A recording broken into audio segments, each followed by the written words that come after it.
Buongiorno, mi chiamo Valentino. And as you can probably tell, I'm traveling to Italy soon. It's not my first time traveling, but for many of you, it might be.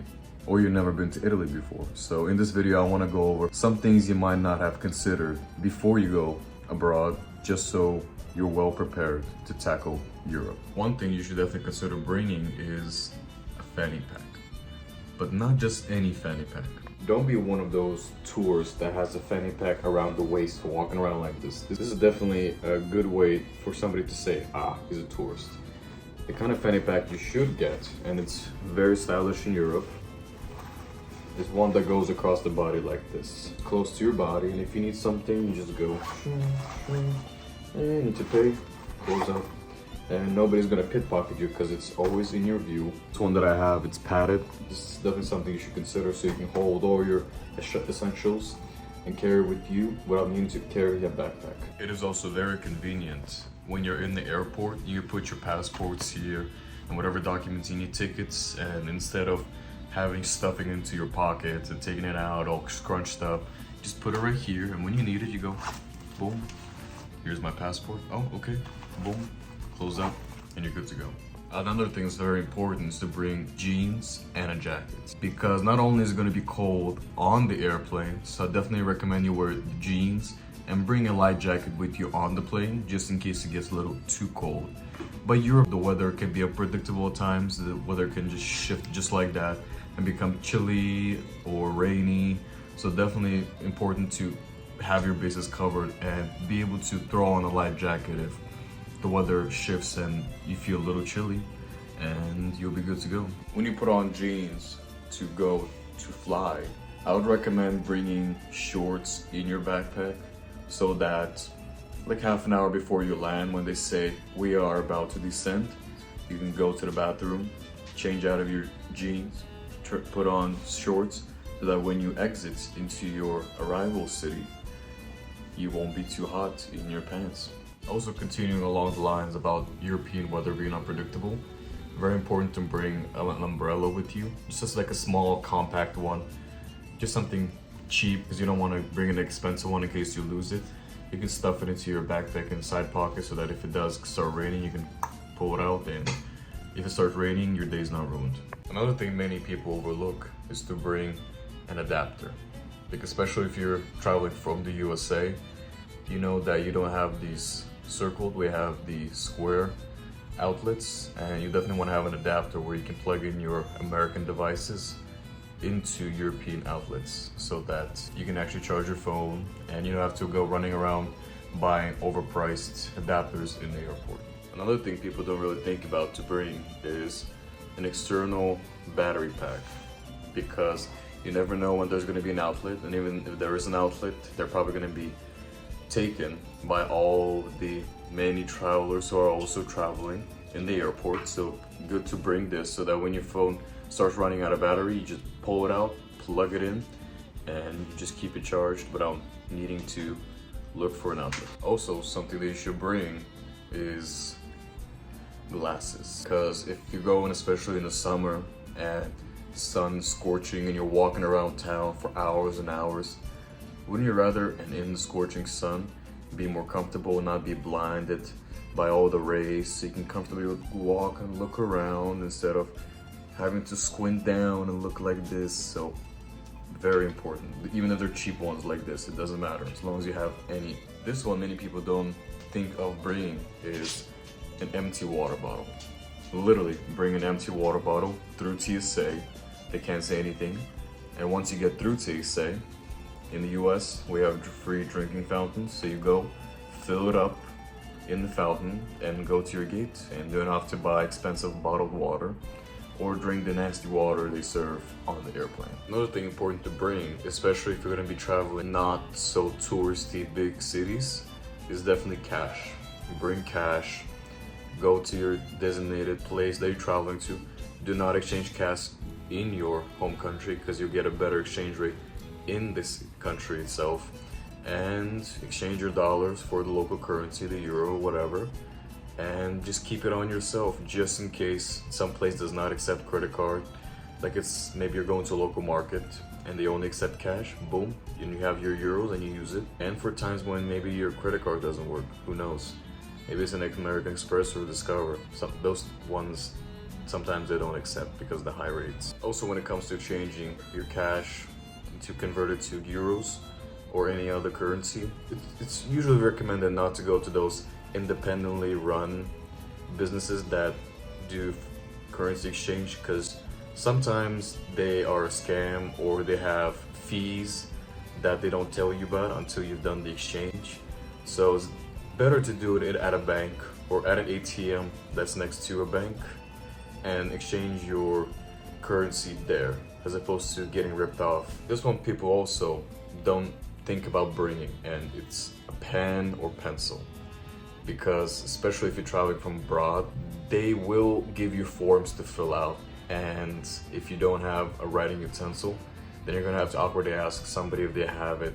Sometimes people don't have it, maybe the plane doesn't have it, or even if they do have it, why would you want to touch a pen somebody else has touched, you know? So bring your own writing utensil, at least one, and when the forms bring out, you can be one of those people who are like, whoa, and then start filling out the forms so that when you get off and go through customs, you'll have the form ready and you can go through faster. I would also recommend, especially if you're traveling from the USA abroad, to go through TSA is to buy these travel-sized empty containers.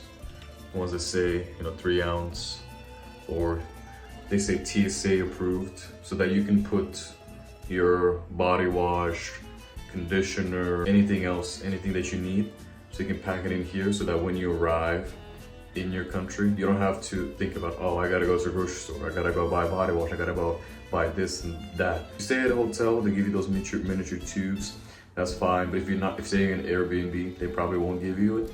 Plus, it's nice to have your own products with you and you can even put it in your backpack. And when you go through TSA, they can't say anything because it's 3 ounces, 3 ounces allowed.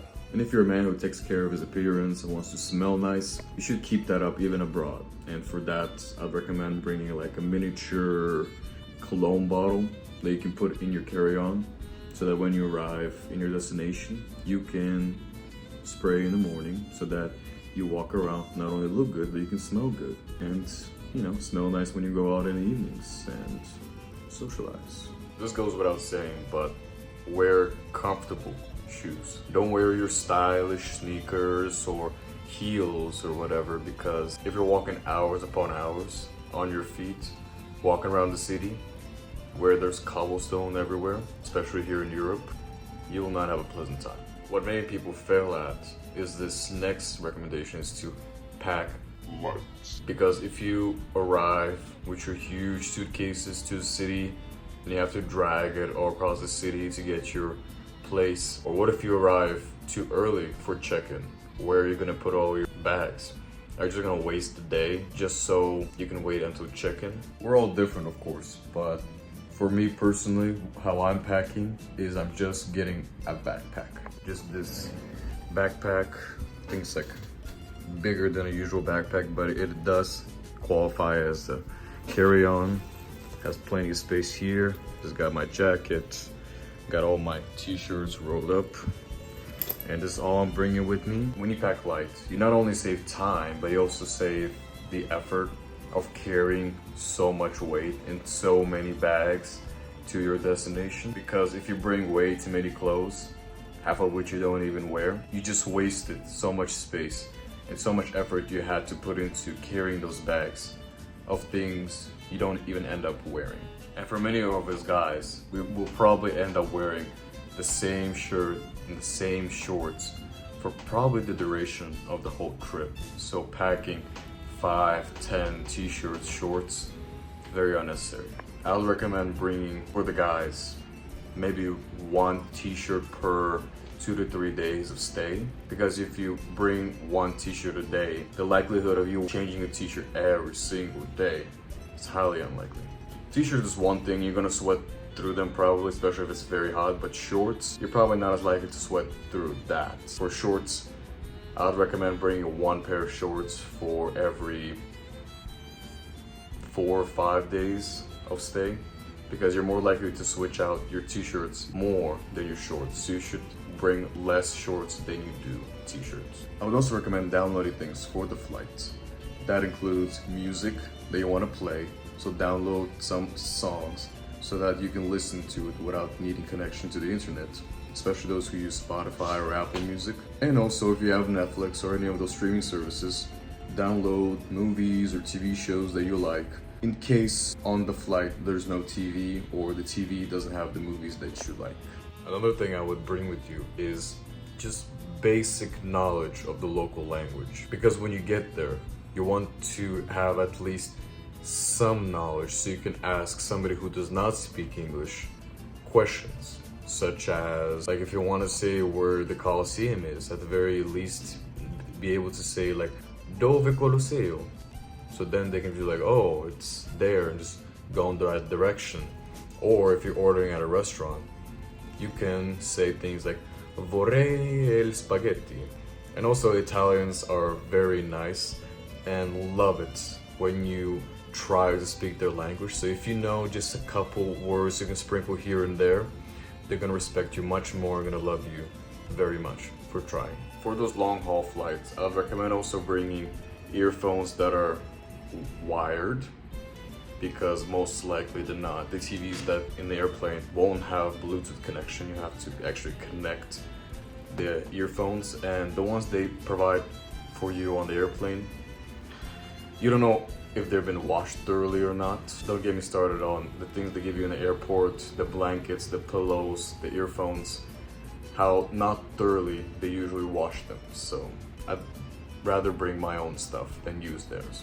To increase comfort on your long haul flights, another thing I recommend you bring is slippers. The way that I do it is I get to the boarding gate, and then right there and then I take off my shoes, I take out the slippers out of my backpack, put on the slippers, put the shoes in the backpack, and then board the plane. And throughout the whole flight, just be in my slippers, be comfy.